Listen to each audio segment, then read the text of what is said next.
GB হসপিটাलनि medical सुपारनि यागो बुधक खालायजाका doctor बिहिक पाटेमुनो यागलो sago दुखुमानाय डॉक्टरनो तुबुजाका Agartala जिबि शाखामनगो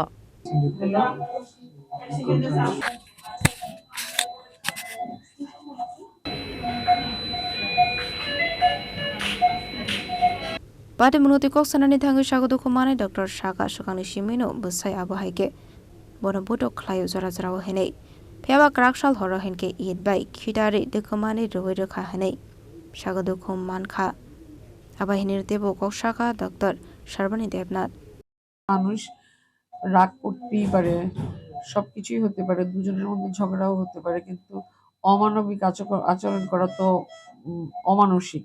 তো মান আর হুঁশ যার নেই সে তো মানুষ না।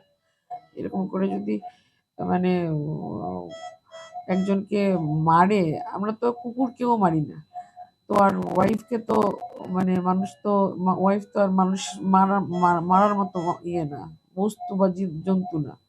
আমরা যখন কুকুরকেই মারি না, তাকে কে কোনো সাহস দিল ওয়াইফকে মারার জন্য? এটা তো উনি ডাক্তার বলে না, কোনো মানুষকে নিজের স্ত্রীর উপর স্ত্রী কেন কারোর উপরে হাত লাগানো উচিত না। কি দিয়ে মেরেছে উনি আপনাকে? ওই ইট দিয়ে, বললাম যে ইট দিয়ে উড়িয়ে মেরেছে। কখন হয়েছিল রাত্রে ঘটনাটা? 11:45-48 হবে। আপনার হাজবেন্ডের নামটা কি? ডক্টর বিধান গোস্বামী। উনি এই হাসপাতাল কি হয়? এমএস। আমি তো এখন অসুস্থ, এখন তো বিচার চাওয়ার মতো আমার কাছে ক্ষমতাই নেই। আমি দেখছি যদি হয় তাহলে একটা তো সুরাহা করতেই হবে, এটা তো আমার না হলে তো আবার ভবিষ্যতে যে হবে না এটার কোনো ইয়ে নেই। তার জন্য না ও ডে 1 থেকে বিয়ের পর থেকে তার এরকম অপহরণ। কিন্তু আমি ভেবেছি কি বলবো, মানুষ বলে না মানুষকে ভালোবাসলে আদর করলে মানুষ ঠিক হয়ে যায়, কিন্তু 28 বছর 29 বছরও যে ঠিক হয়নি সে আর কখনো ঠিক হবে না, এটাই আমি আশা করছি আর কি। সব সময় কতদিন ধরে এটা চলছিল? যতদিন থেকে বিয়ে হয়েছে। এই বিষয়ে কাউকে কোনো সময় জানিয়েছিলেন? সবাইকে জানি, এখানে যারা যারা আছে সবাই জানে, আমার বান্ধবী আছে, এখানে উকিল আছে, সবাই জানে। সবাই বলে আমার উকিল তো আমাকে এত ভালোবাসেন, বলছে ম্যাডাম উনি তো আপনাকে ভালোই বাসেন। এটা বলে এর জন্য যে মানে যাতে এটা সুরাহা হয়ে যায়। কেউ তো আর ঝগড়াঝাটি চায় না, কিন্তু ওরাও ভালো করেই জানে যে এগুলো যে কি বলে এটাকে সত্যি কথা না। সবাই চেষ্টা করেছে যে আমাকে শান্ত করে ওনাকে করার জন্য, কিন্তু ও তো কথা শুনেন না।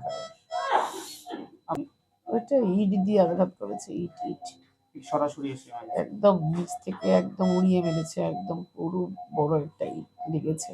কি দুষ্টা ছিল আপনার বলেছিলেন? সেরকম কোনো তো দোষ নেই। হাজবেন্ড যদি আমার কোনো সেরকম দোষ ছিল না। ওই যে বলেছি কেন আমি দেরি করে আসলে আমি তাকে কোনো কিছু জিজ্ঞেস করতে পারবো না, বাইরে গেলে আমি কোনো জিজ্ঞেস করতে পারবো না। ওয়াইফ হিসেবে কি আমার এতটুকু অধিকার নেই যে তুমি দেরি করে আসছো কেন? এটাতে অন্যায় হয়েছে কিছু? সবার ওয়াইফ, যেই ওয়াইফ নিজের হাজবেন্ডকে ভালোবাসে বা একটু কেয়ার করে, সেই ওয়াইফকে নিজের হাজবেন্ড মানে হাজবেন্ডকে এই কথা জিজ্ঞেস করার অধিকার থাকবে না যে তুমি কেন দেরি করে আসছো? এটাতে কোনো খারাপ কথা বলেছি? গালিগালাজ তো হয়নি কিছু। ইনফ্যাক্ট আমি কখনো গালি দিই না।